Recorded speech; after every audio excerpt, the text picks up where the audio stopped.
Nicholas Nickleby by Charles Dickens. Chapter 3, Part 3. "Kate has been well educated," sobbed Mrs. Nickleby. "Tell your uncle, my dear, how far you went in French and extras."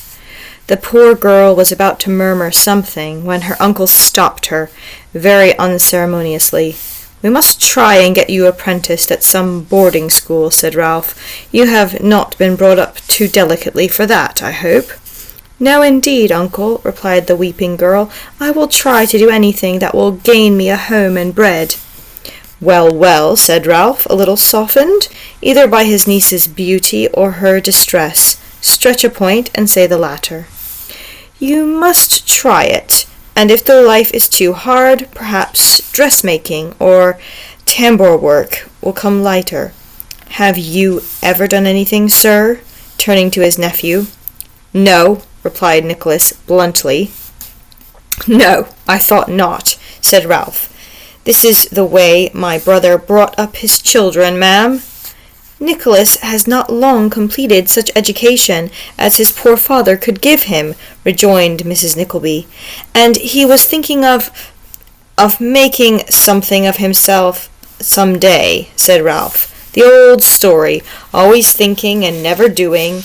If my brother had been a man of activity and prudence, he might have left you a rich woman, ma'am.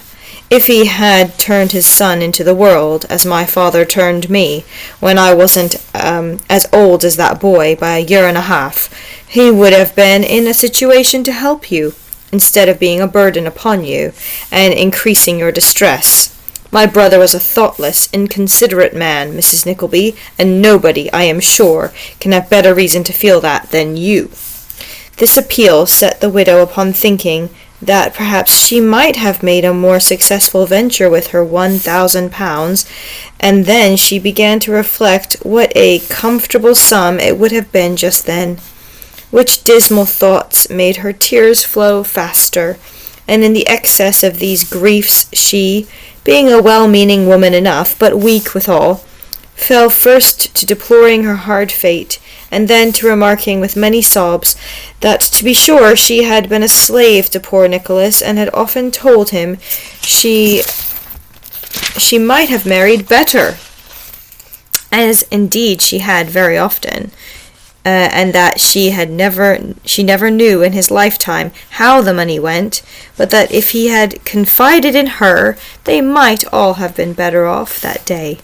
With other bitter recollections common to the most married ladies, either during their coverture or afterwards, or at both periods, Mrs. Nickleby concluded by lamenting that the dear departed had never deigned to profit by her advice, save on one occasion, which was a strictly veracious statement, inasmuch as he had only acted upon it once, and had ruined himself in consequence.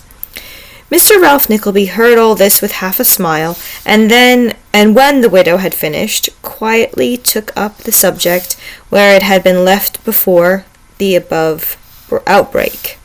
"Are you willing to work, sir?" he inquired, frowning on his nephew. "Of course I am," replied Nicholas, haughtily.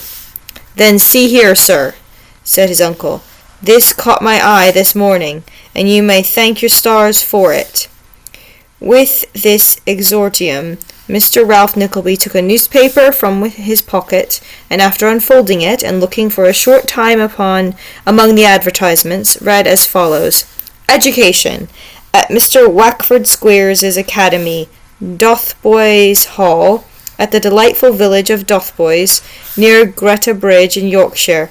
Youth are boarded, clothed, booked, furnished with pocket money, provided with all necessaries, instructed in all languages living and dead, mathematics, orthography, geometry, astronomy, trigonometry, and the use of the globes, algebra, single stick if required, writing, arithmetic, fortification, and every other branch of classical literature. Terms, 20 guineas per annum. No extras, no vacations, and diet unparalleled. Mr. Squeers is in town and attends daily from 1 till 4 at the Saracen's Head, Snow Hill, N.B., An able assistant wanted. Annual salary £5. A Master of Arts would be preferred. There, said Ralph, folding the paper again. Let him get that situation, and his fortune is made. But he's not a Master of Arts, said Mrs. Nickleby. That, replied Ralph, that, I think, can be got over. But his salary is so small, and it is such a long way off, uncle, faltered Kate. Hush, Kate, my dear, interposed Mrs. Nickleby. Your uncle must know best. I say, repeated Ralph tartly, let him get that situation, and his fortune is made. If he don't like that, let him get one for himself, without friends, money, recommendation, or knowledge of business of any kind. Let him find honest employment in London, which will keep him in the shoe leather, and I'll give him £1,000. At least, said Mr. Ralph Nickleby, checking himself, I would if I had it. Poor fellow, said the young lady. Oh, uncle, must we be separated so soon? Don't tease your uncle with questions when he is thinking only for our good, my love, said Mrs. Nickleby. Nicholas, my dear, I wish you would say something. Yes, mother, yes, said Nicholas, who had hitherto remained silent and absorbed in thought. If I am fortunate enough to be appointed to this post, sir, for which I am so imperfectly qualified, what will become of those I leave behind? Your mother and sister, sir, replied Ralph, will be provided for, in that case, not otherwise, by me, and placed in some sphere of life in which they will be able to be independent. That will be my immediate care. They will not remain as they are. 1 week after your departure, I will undertake.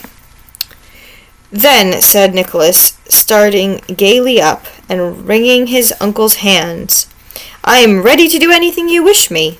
Let us try our fortune with Mr. Squeers at once. He can but refuse.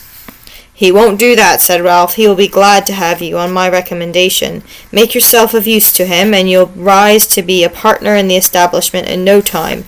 Bless me, only think, if he were to die, why, your fortune's made at once. To be sure, I see it all, said poor Nicholas, delighted with 1,000 visionary ideas that his good spirits and his inexperience were conjuring up before him. Or suppose some young nobleman who is being educated at the Hall were to take a fancy to me, and get his father to appoint me his travelling tutor when he left, and when we come back from the Continent, procure me some handsome appointment. Eh, uncle? Ah, to be sure, sneered Ralph. And who knows but when he came to see me, when I was settled, as he would, of course, he might fall in love with Kate, who would be keeping my house, and marry her. Eh, uncle? Who knows? Who indeed? Snarled Ralph. How happy we should be, cried Nicholas with enthusiasm. The pain of parting is nothing to the joy of meeting again. Kate will be a beautiful woman, and I so proud to hear them say so, and mother so happy to be with us once again, and all these sad times forgotten, and— The picture was too bright a one to bear, and Nicholas, fairly overpowered by it, smiled faintly and burst into tears.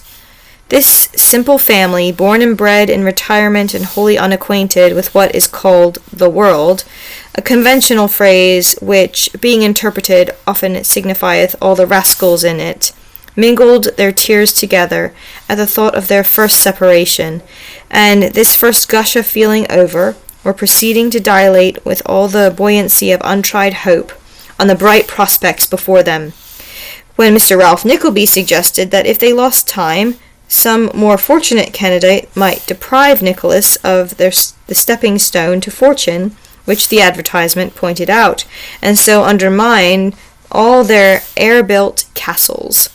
This timely reminder effectually stopped the conversation. Nicholas, having carefully copied in the address of Mr. Squeers, the uncle and nephew issued forth together in quest of that accomplished gentleman. Nicholas firmly persuaded himself that he had done his relative great injustice in disliking him at first sight, and Mrs. Nickleby, being at some pains to inform her daughter that she was sure he was a much more kindly disposed person than he seemed, which Miss Nickleby dutifully remarked he might very easily be. To tell the truth, the good lady's opinion had been not a little influenced by her brother-in-law's appeal to her better understanding, and his implied compliment to her high deserts. And although she had dearly loved her husband, and still doted on her children, he had struck so successfully on one of those little jarring chords in the human heart. Ralph was well acquainted with its worst weaknesses, though he knew nothing of its best, and she had already begun seriously to consider herself the amiable and suffering victim of her late husband's imprudence. End of chapter 3.